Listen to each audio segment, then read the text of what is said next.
Remember, whether you like it or not, again whether you believe it or not, even at the risk of being redundant, I am telling.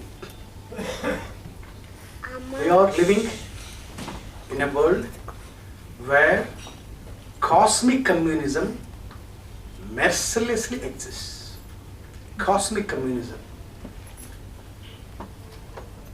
Our communism, all of us know, is what's called cosmic communism as far as the peace and joy is concerned. The president of PSE is as happy or as unhappy if you're in our house. You're not otherwise. I'm not happier than my watchman in my house.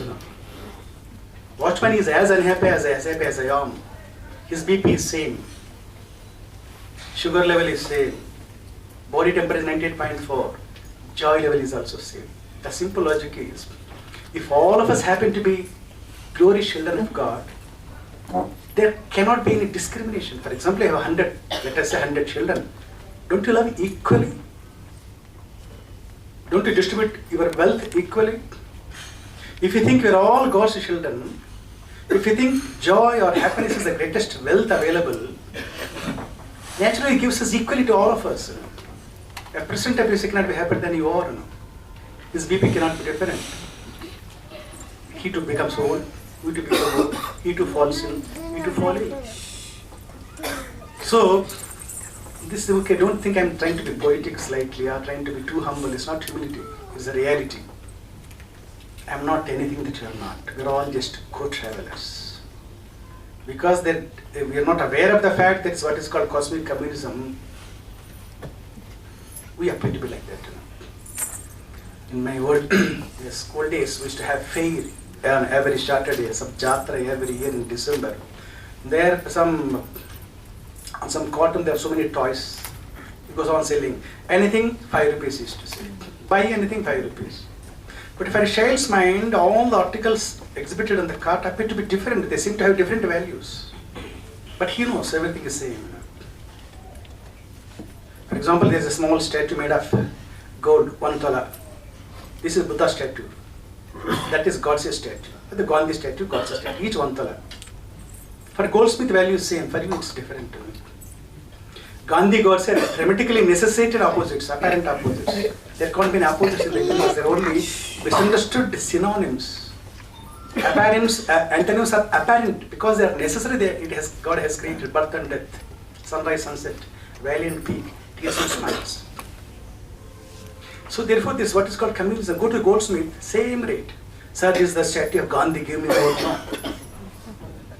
They have just roles in the drama. Supposing a movie, there is a villain, there is a hero. Once the shooting is over, both go there, take a cup of tea along with the director sitting in the garden.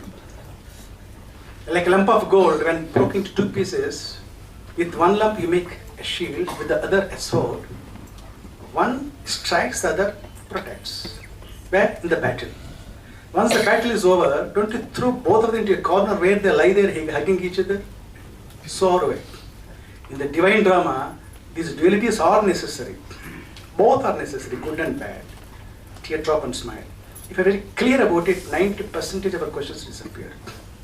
The one fundamental mistake, whether knowingly or unknowingly all of us commit is, we try to retain our smiles and reject teardrops. But in a dualistic world, that is not possible. My very straightforward fundamental question to you is, if you think you are son of God, or daughter of God, or child of God, if you think God is the one who is the highest symbol of love and intelligence, does He give you any teardrop? Straightforward question. Did you ever give any teardrop to your daughter or son as a father? When an earthly father doesn't do any sorrow to his or her child, earthly parent, how can that divine parent, if you think he's a divine parent, does he give you any sorrow, let alone remove it? Does he give you a problem? Let's solve it later. The first question is, does he give you a problem? Unless it is necessary for you. Remember, when a problem is necessary for you, when sorrow is necessary for you, when a teardrop is necessary for you, and God gives you, while trying to remove it, you have to be slightly careful. You are trying to get rid of something that's useful to you. Simple logic is God wouldn't have given otherwise. Venkatamalo, Sankatamalo, Venkataramala, and Ankondi. Does Lord Venkateshwara give you problem first of all? Is he a sadist? Is he so unkind? What's the answer? Here, most of us commit a mistake. He gives the necessary problem, whose role you may not properly understand. He gives a necessary sorrow. All the negative things in our life have a positive role to play. Summer is negative for you, and the rainy season positive for you. But are they opposites? It is actually the summer that creates rain. The heat of the summer makes the water of the sea evaporate, form into clouds, and then rain later. But for summer, there won't have been any rainy season. That is, summer is the mother of rainy season, positive is the mother of the negative, sorrow the mother of joy. It requires little wisdom. Straight question, does God give you sorrow? But He has given, He should have a role to play. So therefore, He has a role to play while trying to remove it, help is like wise. Otherwise, you will be removing what is necessary for you.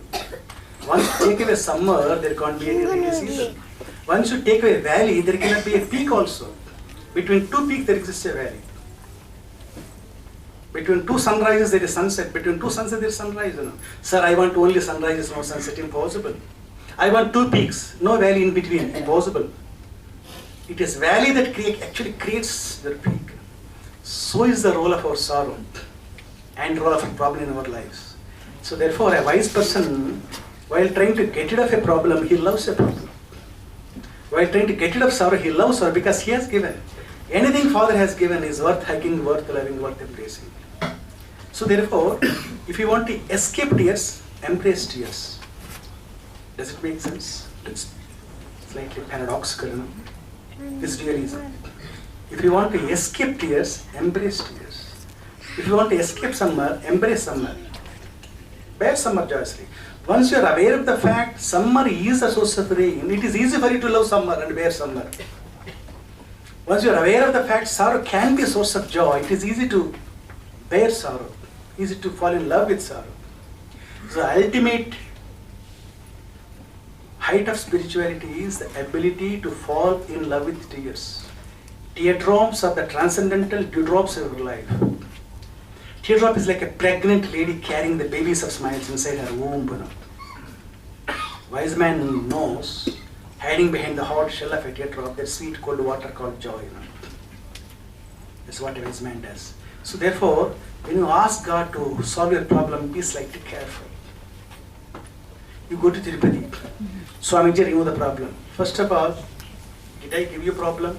Or do I give you problem, and what is your answer? Does Lord Venkateshwara give you problem? So when you go there and ask him, Swamiji, please remove a problem, remove my tear, wipe out my tears, he starts shedding tears. What an unwise son he is. Does he think that I give problems to him, sorrow to him, tears to him, unless they are necessary? He hasn't realized this, he has not felt my love. Is this his understanding of me? So, Lord Venkateshwara starts shedding tears when you shed tears and ask him to remove. So the best way to wipe out his tears is love his tears.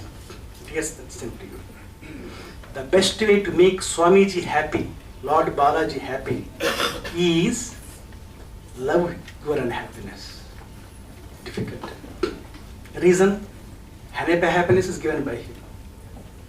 The best way to make any God happy is to love the unhappiness created by him. Look at the logic. He loves us so much. He doesn't give us anything worth hating.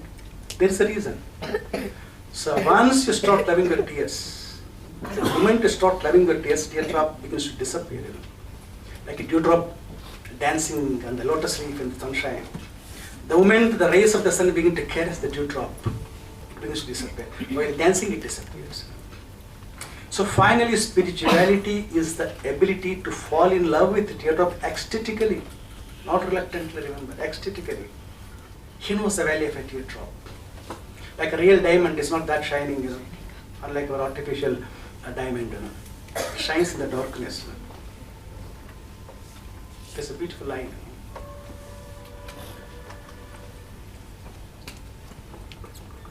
If you ask God for help, when your foundation is shaking, you finally realize that it is God who is shaking you. What do you say? When you turn to God for help, when your foundation is shaking, you finally find that it is God who is shaking it. What do you do? You must be having a reason. Once you realize it is God who is shaking, your shaking stops. What do you say? Once we realize that it's God who is shaking, your shaking stops.